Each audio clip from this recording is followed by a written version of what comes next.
I'll still meet up with them. Like, I don't care. But like now people are used to Zoom. I say that because like now the world's evolved and understanding we can like talk digitally. Like we've been doing it for like the last like 6 years, 7 years in this group. So you can Zoom with them and give them some leads. I don't like giving no more than 10 leads away before saying where we're going to go.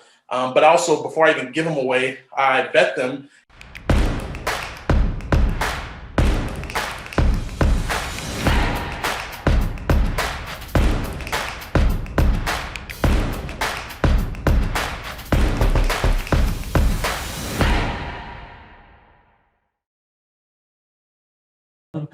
Bryant, it has some questions about sales stuff. He says, what do you guys look out for when talking with business owners to make sure you're getting a good partnership? Who asked that question? I was just trying to find that. Bryant Van Vangsali. Oh, I see. Okay, cool.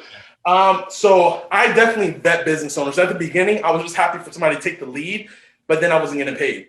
And so I started to evolve because I'm like, I just sent you 20 leads and you can't close anything. This doesn't add up.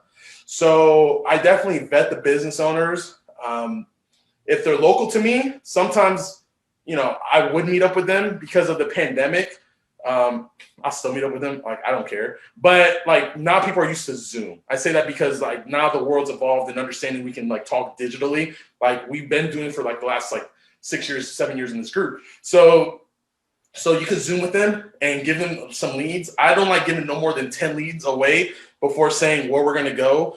But also before I even give them away, I vet them. And what I like to do, it goes back to due diligence. Do your due diligence in the marketplace. Pick out the top competition. Find the name of the business. Find the name of the owner. When you're talking to Timmy the Tree Guy, say, yeah, I have a waiting list with Rick from All American Pro Tree Care and Thomas from Arbor Care. But you were recommended to me by a friend. He doesn't even know who that friend is. That friend is Google. So I don't need to tell him who that friend is. But I vet them, but I use the competition against them because there's business owners that want to grow, always have that competitive edge of wanting to beat the competition. So when I use a competition against them and say, I have them on a waiting list, you were just recommended to me, so I just wanted to honor my friend, AKA Google. So do you want to do this partnership or should I go to your competition? Because I'm coming into market. I'm already capturing 20 to 30 leads a month. I'm going to get more because I'm in business to help other businesses. So if you don't want to be helped, that's fine.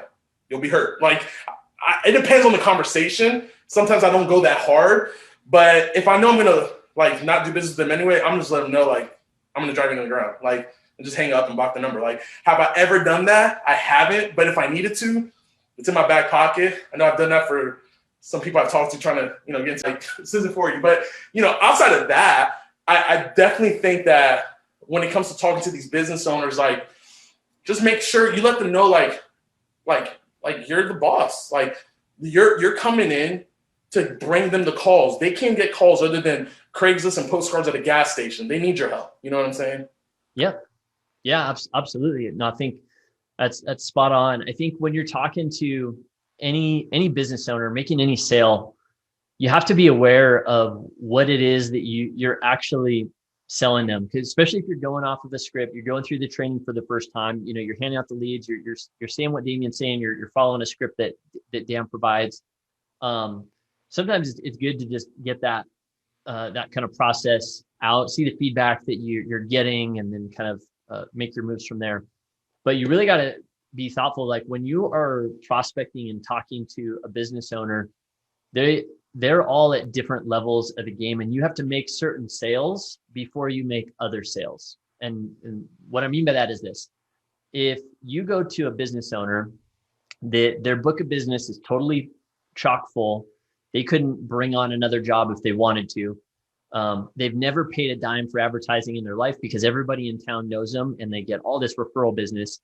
And you come at them and say, hey, I'm going to get you on the first page of Google and get you more leads. Like you've already lost, right? Google's talking to me. She's full on spying into freaking Google. So there's a couple of sales that you have to make based upon where that business owner is at. First, you have to sell them on the idea that they need more leads. So some people are already sold on that, but you have to identify, is this person already sold on the, one sec. Just gonna I'm going to unplug her. I had to unplug her there. She was talking back. Um, First thing, hey, are they sold on the idea that they need more leads? If the person is already paying for advertising, chances are that sale's already made. You can move right past that and go on to the next sale. But if they're not, like, that's where you have to start on this idea of like, what would it look like if you had more business? I know even right now, you're chock full, your calendar's full. You're obviously really good at what you do. What would happen if you had another 100 jobs this month? Could you handle it? Would you want to? Like, would you hire people? How would you go about it if all of a sudden you had 100 more jobs? What would you do? Right. So then you can start to have that conversation. Then the next conversation, once they're sold on this idea that leads and paid advertising is a good thing, then you have to sell them kind of on the method, the how you're going to do that. Like, are you going to go pound the pavement and knock on doors and sell their service for them? No, like, we're going to do it with SEO and lead generation and some of these digital marketing tactics. And that's where what Damian was talking about earlier with due diligence, knowing like you've gone into this market, you can present in an educated manner to this business owner that now knows they need leads. They say, hey, well, here's some holes I see in the marketplace because of how you're positioned. You're on page 3, 4, 5 for these different terms. And here's what I could do to start generating some more leads for you. Or, hey, I already have, a handful of leads that I could start sending to you right away. Can I say something about that real quick, Gabe? Yeah, absolutely. What Gabe is saying, and I learned this from Seth Hummel. And what I even do now is I'll do kind of like an intro talk proposal, but I let them know if you want me to do a deep dive where you have all this data and all this research where you can choose what you do with it, it's X amount. Because I got tired of giving all that information away for free, doing all that work, and then they don't want to do business. Mm-hmm. So I let them know this is what I see so far. If you want us to do in-depth analysis, it's $300, $500. You pick your price, guys. And then you let them know, hey, if you do move forward, I'll credit that to you on your first month's payment. So like, there's different ways to go about this. Like I said, it's not just survival of the fittest, it's survival of the smartest. Mm-hmm. And you want to make sure that you're making money. Like, they're getting knowledge. And like, if I had I was paying a few $100 just for a doctor or a chiropractor to give me some advice about what's happening with like a bulging disc I got, like, literally. So like, I'm like, tell me what I got to do. All right, cool. Let's fix it. Like, I don't care. Like, advice is key. Like, I understand the game. So I like, yeah.